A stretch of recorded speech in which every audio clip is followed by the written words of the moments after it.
Welcome to the Business Leadership Series, where we engage with leaders who are making an impact on their worlds and who want to share their knowledge and experience for your personal and professional growth. The following interview is designed to inspire you to become the best leader you can be.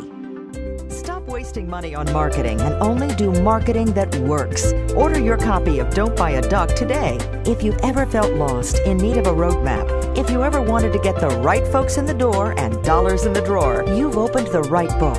Order your copy at www.don'tbuyaduck.com today. That's don'tbuyaduck.com. And now, let's begin today's Leadership Series interview. Welcome to today's Business Leadership Series. I'm your host, Derek Champagne. Our goal with this series is to inspire you to become the best leader that you can be. I am excited about our guest today. We've got Michael Levin, who is a very accomplished writer. He's a New York Times best-selling author, has written, co-written, ghostwritten more than 100 books. 11 are national bestsellers. I remember him first from ABC's Shark Tank on the first season, where he did very well and was very liked by the judges. Even though they did not take the deal with him, they were very interested in him and his personality, and he won a lot of people over then. He's also published with Simon Schuster and Random House and St. Martin's Press, Putnam, Berkley, and many other houses. And his work's been featured for film and TV, including HBO, Disney, ABC, and others. And he's even had a novel, Model Behavior, that was an ABC Sunday night Disney movie of the week. So, Michael, welcome. You've got more contributions with the New York Times, the Wall Street Journal, Forbes.com, Politico, Los Angeles Times, the Boston Globe. And I'm running out of breath to share your resume. Welcome, right. Michael. Derek, thank you. It's a pleasure and a privilege to be with you and your listeners. I got the opportunity to work with you this summer. I had a great experience working with you over the last couple of years of doing lectures on marketing and social media. And I had been working on the writing process for over a year to get this book finished. And when I met you, I really had a 40-page outline for my lectures. And my first meeting with you was just very eye-opening, and you really helped turn around the chapters and give consulting. And it was just one of the most valuable things that I could have done. And so I really appreciate that. And so your guidance allowed me to complete the book and finish writing it with a lot better focus and some really targeted takeaways that are more valuable to the reader. You know, Derek, that's very nice of you to say. And when I'm with a client, the first thing we do is we sit down and plan the book, and we do this in a 60 to 90-minute meeting, as you and I did. And we want to get three things clear right away. One is, what is the specific audience for the book? Because there's no such thing as a mass audience today. Even 2/3 of America ignores the Super Bowl, 5/6 don't watch the Oscars. So let's not think being a best-selling author. Let's think being a best-earning author. Who writes you checks? Who is the audience you're trying to influence and motivate? What next step do you want them to take with you? And then what body of knowledge is in your head that would convince them to take that next step with you? And these three questions unlock a person's uniqueness. And what I find over and over again is that folks are very, very successful, but they don't always know why they're successful. And they don't always know, or they're too humble, or they just don't even recognize what makes them great. So one of the most exciting things about planning a book in that first session, people walk away on air a lot of the time, I hope so, is that not only do they have a plan for the book, but they've got a very clear sense of who they are as people. And they may never have had that before, how they serve, whom they serve. And it's very exciting for me to help people discover and own their uniqueness, not just in the marketplace, but as human beings. And that's part of the process. Yeah, that's amazing. And again, with my personal experience you really helped me with let's wow them, or let's blow their mind at least 4 times, or something to that effect. And that was powerful. And you actually helped me look at some things that I like, how to set a budget, and some other things that for me were par for course, and I didn't really, they were just part of a lecture and just something that I always teach. And so it was helpful for me for you to help turn it around and make those wow factors. Well, thank you. And one of the types of books that we do most often is a book that our clients use as a marketing tool. And it's a way of distinguishing themselves in the marketplace, a way of creating thought leadership for them, a way of demonstrating to the world, I am the person that you can trust. And then they can use the book so that the prospect can sell the author to other decision makers, whether it's a spouse or team members. The last thing your wife wants to hear is, I found the guy. Yeah, sure. We've all been there. And right. But the thing is that if you can hand her the book, or you hand your husband the book and say, then the husband, so the wife says, yes, that you really did find a person. And when we're able to, here's the thing. A lot of time people think, okay, I'm going to write a book that is going to be about what I do. And they end up essentially writing a marketing plan for their competition. It's just like, this is how to go into business. This is how I run and the thing is that people don't want to become an expert in your field. They want to find an expert in your field. I hope it's you, and then hire you and then walk away and trust you that you're going to take care of whatever their problem is, whether it's financial services or insurance or something to do with entrepreneurship or being whatever it is, or you're just trying to convince them of a new set of ideas. So if you're able to, people want their minds to be blown. People just don't want a book that's got information. People want to have moments that are so exciting that they say to themselves, oh my gosh, I never realized that. And this woman is amazing. This person's amazing. So my job is to listen for the things that, as I said earlier, make you unique. What are the insights? What are the innovations that you have? And everybody's like, well, I don't have any innovations. I don't have any uniqueness. Yeah, you do.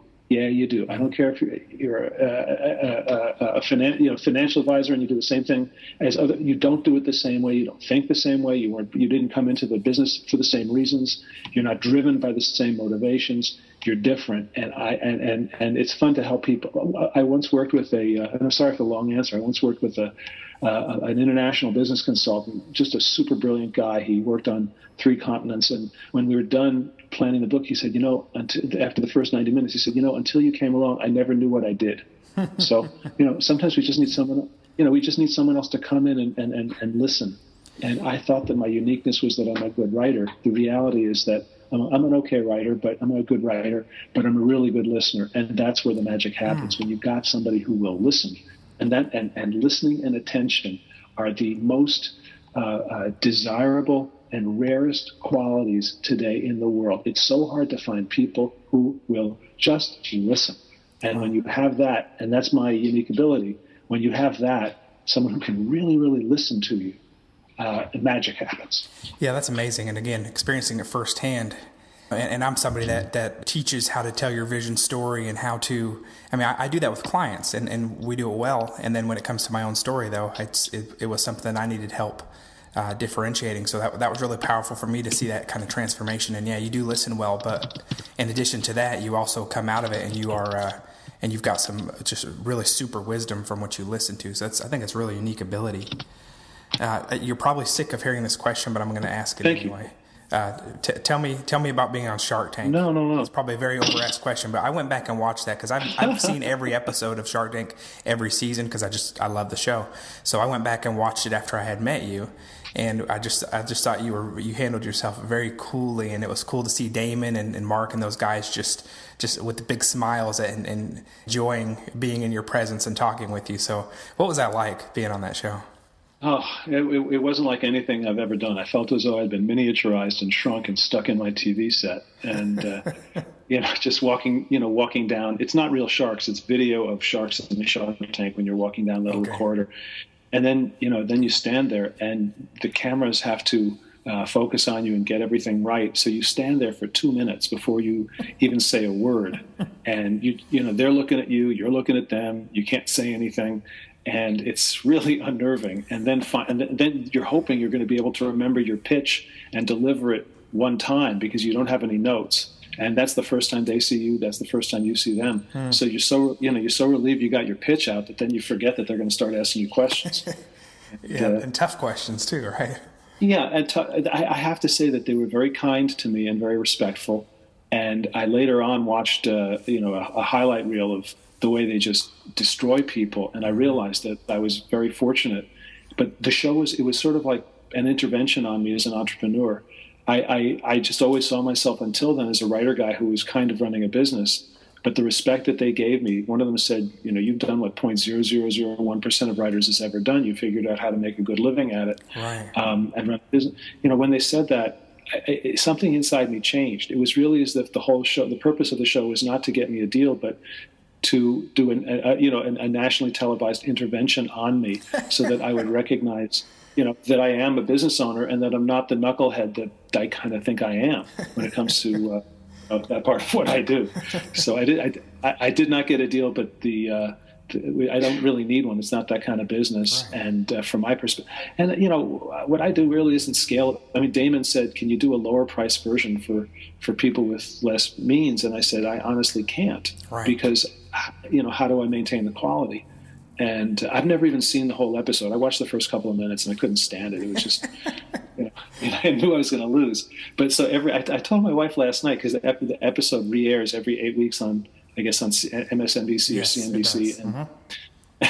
And it aired this week, and the phone rings and people call it. I said, I have a very weird business model. I told her, every 8 weeks I lose on national television and the phone rings. So, go figure. Well, that was my next question. What kind of response did you get when that aired? It was phenomenal. I got a lot of, I get prospects every time it airs, which is great. And on top of that, people called in. They had different ideas for my business model. And I talked to every single one of them because I figured, maybe they know something I don't know. And there were some nutty people and there were some outlandish proposals. But it was, it's a unique experience. And it's a unique experience to, stand there in front of these people. My clients are all successful people. And I've worked with a bunch of billionaires before, so I wasn't, cowed by them. They're really no different. I did my homework. I read their books. I read up on them so I could, schmooze them effectively. And you did schmooze them very well. Thank you. Yes, it was. We had I had a game plan with Kevin because I knew he was going to come in hard and heavy. So I knew that whatever he said, if he went into attack mode, I just was going to look at him and say, Kevin, is this how it's going to be between us? And at that moment, not only did he and the rest of the Sharks laugh, but you could hear the stagehands, you could hear the crew laughing on the set. And at that moment, everything changed. Well, when Mr. Wonderful relaxes and smiles a certain way and you won him over, that's a big deal because it sets the tone for the room, too. Well, that's exactly it. And it's, it was just another sales call. It wasn't, but it was. It's something where you have to know what you want. You have to know the people across the table. You have to establish rapport and find a way to connect with them. And if people have written books and you don't read their books, then you're an idiot. So right. If you go in cold into a room and you could have prepared and you could have known something about them and you could have established a basis of meaningful rapport based on something that is out there already. I'm working on a proposal right now for an individual, and she referenced on her website that she had been blindsided in a divorce. Well, I picked up and I mentioned that in the email, and I said that must have been very painful, and I applaud you for taking that hit and then keeping going and building a new life for yourself. Now, does she want to be reminded that she was blindsided by her divorce? Probably not. But the thing is that it's up there on her website. So what it does is that it indicates that I took the time to affect her and to get to know her instead of just throwing numbers at her. So that's powerful. Just a way of doing business. That's a great lesson, not to get lazy in our sales meetings. Sometimes we get good enough at our craft, and this has happened to me, where we think we've got it because in our own merit because we're so comfortable with what we do. But you're so right. We need to understand who we're going to talk to and what's relevant to them and what their contributions are and what's important to them. And that's a great reminder not to get lazy with who we're going to meet if we still love what we do and we're motivated. Yeah, that's exactly it. And two things come to mind when you say that. One is that I once heard it said that life is a battle between comfort and excellence. And there's no excellence, there's no growth in the comfort zone. So my job is to keep expanding my comfort zone, keep stepping outside it, and keep and I do that. And I've taught writing for 25, 26 years, and I was telling the classes, I get more rejection letters in any given year than all of you have gotten in your entire writing careers combined. Wow. But the thing is that life isn't about a batting average. It's about did you try and did you succeed? And and not to get political, but they're making a lot of fun of Donald Trump and his stakes and some of the other ventures. The person who doesn't try things, you miss 100% of the shots you don't take. That's what Gretzky says. So, wow. Let's and the other thing. There's a Harvey McKay story in one of his books about his paper company, and what he says is that he would send his cars. He would send a guy in a car out and follow the delivery truck of the competition, and and just watch where they dropped off envelopes. And so now he would turn that information over to his sales team and say, this is where XYZ envelope company is selling. Go to those places and undercut them. And he would win over tons of. So the thing is that you don't know who's doing competitive intelligence on you. You don't know maybe you know who your competition is, maybe you don't. But, as we mentioned just before we started the interview, we both have kids and a family and responsibilities. If I get fat and happy, it's not just me that's going down. My kids are counting on me. My wife is counting on me, and your employees. I've got 30 writers. I've got a team of 30 something people. Right. If I get lazy and fat and happy, people say, "Do you ever get writer's block?" And I say, "No, I have writer's mortgage." So it's just a question of Yes, let's not get carried away. Yeah, and I get asked that often when I do podcasts is, how do you avoid the fat cat syndrome?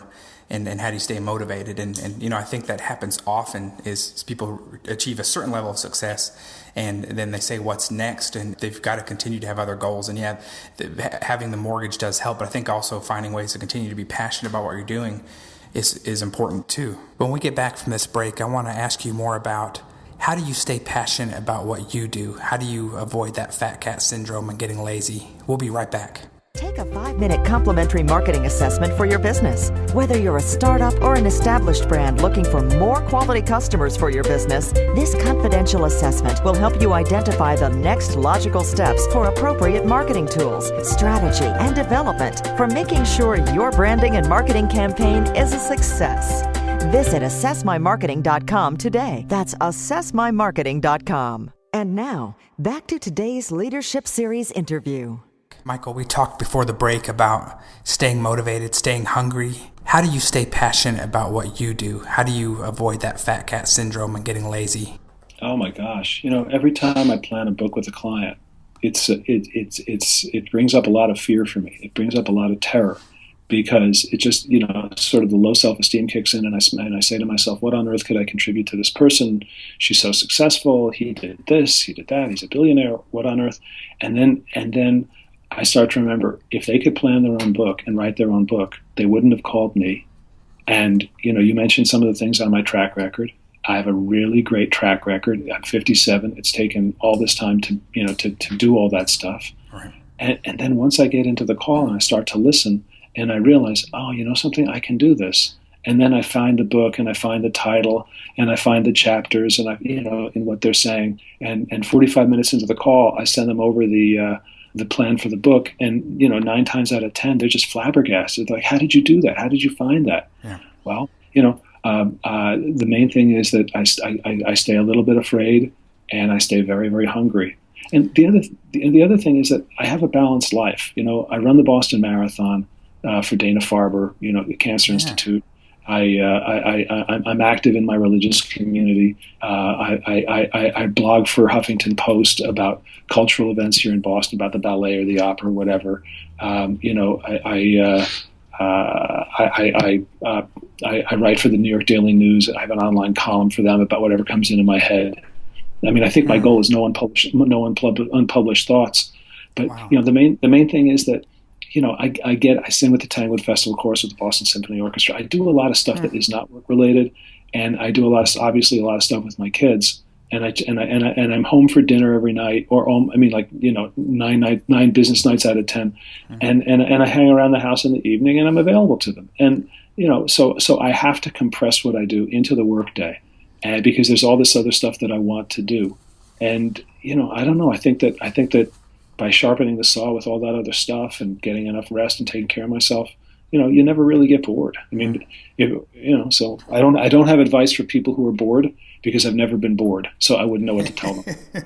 That's great. Yeah, I can relate to that. I will add one other thing from my experience working with you is even with your accomplishments, and I know that you're a confident guy, but there's an approachable and there's some kind of humility about you that makes you approachable and easy to talk with. And I personally experienced being wowed while we're on the conversation. You say, check your email. And I checked my email and I said, hey, you got that out of what I just said? That's Pretty powerful. And again, I'm a guy that writes copy and writes good copy, but not in that way. And so you have an amazing talent, and you being approachable and motivated and hungry, and that little dash of humility at the right times, I think, is really powerful. It was for me in making me more comfortable, and not being intimidated with talking with somebody like you. Well, that's nice. And talking with somebody like me, that makes me laugh. Look, Derek, let's tell the truth. I'm 57 years old. I've been sober for 24 years, day at a time. Now, what does that mean? It means that my life was a smoking pile of rubble by the time I was in my early 30s. I had no relationship, no money, no job. I know you want to get into the question of how the business started. Yes. I through the process of cleaning up, I met a man who has been my mentor for 22 straight years. He sat me down at a Dunkin' Donuts. He owned 4 of the top restaurants in Boston. He said, look, I know that you creative people cannot do your best work if you cannot pay your mortgage, not my mortgage, my rent, or put food on the table. Right. He said, I'm going to show you how to start. He said, I'll show you how to start a business. And he took out one sheet of paper, and it was, he said, you're going to offer writing classes privately here in Boston. And you're gonna rent space somewhere, and let's figure out what the expenses are. Let's figure out how much you need to make a month. So that you still have time for writing. Let's see how many hours it's going to, and this process I've never even heard of, which I've now repeated over and over. Wow. So the thing is, like, for other people. So the thing is like this: if I start to get carried away with myself, it does not take me very long to remember that by then I had a law degree from Columbia Law School. I had published 3 novels with Simon and Schuster, and in 1993, 94, that winter, I was on heating assistance in the Commonwealth of Massachusetts because my income was below $13,000, and in Massachusetts they will not let the poor freeze to death. Wow. So okay, I can look at the resume, and I can look at the fancy clothes, and I can look at the whole, whatever. But the reality is that I know who I am, and I know what I am, and I know where I was then, and I know that I could revert to being that guy. I have a friend who says I'm 100 beers from the penitentiary, and I'm 5 vodka tonics from destroying my family. When you're constantly walking on that edge in life, humility kind of comes easily because you know better than anybody else just what lurks. And that's something I never ever lose sight of, thank you God. And as a result, I'm able to be very grateful to show up in the world. And if I ever got to the point where making a good living from doing the thing I love the most, which is being around books, planning books, making books happen, talking to smart people, learning, people like you, people like your listeners. If I ever get bored with that, if I ever get bored with having a decent marriage and 4 wonderful kids and coming home to them and being their father and having their respect, if I ever get bored with that, then just shoot me. So what more would I want? Wow. And I have a billionaire client, and he said it beautifully. I said, "What does it mean to you to be a billionaire?" He said, "Actually, I'll tell you what 2 of them said. One of them said when he only had about 400 million about 20 years ago." I said, "How does it feel to make $400 million from a standing start?" And he said, "To a billionaire, what I have is dimes." Wow. Okay. And then, okay, I love the guy, but that's not my attitude. Right. And then, and then the other billionaire, I said, "What's it like being a billionaire?" And he said, I said, "What does it mean to you?" He said, "It means I can do anything I want within reason." And it turns out that, I'm not a billionaire, but I can do anything I want within reason. And wow. So can most of us. So, look what happened. We're speaking on the day that there was this attack in Brussels, and we live in a crazy, crazy world. Any day you make it safely home to base, and your kids did too, you had a good day. People are like, "Is this all there is?" I'm like, well, what more do you want? Right. What do you think is out there? So that's powerful. Thank you so much for sharing that. What's next for you? When you have that entrepreneurial niche and you're busy and you always stay busy, is there something you haven't done yet that you are looking forward to doing? It could be it could be climbing a mountain, it could be a place you haven't traveled. What's something you want to do that you haven't accomplished yet? Yeah, that's a great question. Thank you. I mentioned that I started the business 22 years ago as a day job so that I could keep paying for my own writing. And so the thing that's ahead of me that I'm I just sold a 3-book deal to a publisher in the recovery field called Hazelden. It's the #1 recovery publisher in the United States, and anybody who's listening who's involved in that community will recognize the name. So I've written one of the books, and I've got to write the next 2 on the 3-book deal, and they want to build me up as a top recovery author. So, being able to share what I've learned in that field, and they want me to do it across all platforms. We're going to be starting a blog and a podcast and all kinds of stuff. The idea that I'm able to take what I've learned over the last, 24 years of sobriety and 28 years since I first sort of landed in that community in a different fashion, to be able to take all that and turn it around and use it to be of service to other people. If you were to say to me, what do you want your life to be like a year or 2 from now? That would be my primary focus. And the business would, take care of itself. They'd bring me, somebody would be running it, bring me in to plan the books for the clients. But I wouldn't be the day-to-day guy. And instead, most of my life would be devoted to sharing the transformational lessons that I've picked up and that I've been a student of these many years. That's exciting. So where's home for you right now? Are you Boston? Are you? Yeah. Okay. Yeah. We were in California for years, and we have, as I mentioned, we have 4 young kids, and my boys are 13, and one of their friends had a father who became very successful. He created a bunch of health clinics, and he made just $1 gazillion, and which is great. And then they were building a huge house, and they were debating whether to put my boys came home. They said that their dad is debating whether to put a car wash into the garage of their new, to build a car wash into their. And I just looked at my wife and I said, "Let's get the hell out of here. This is just."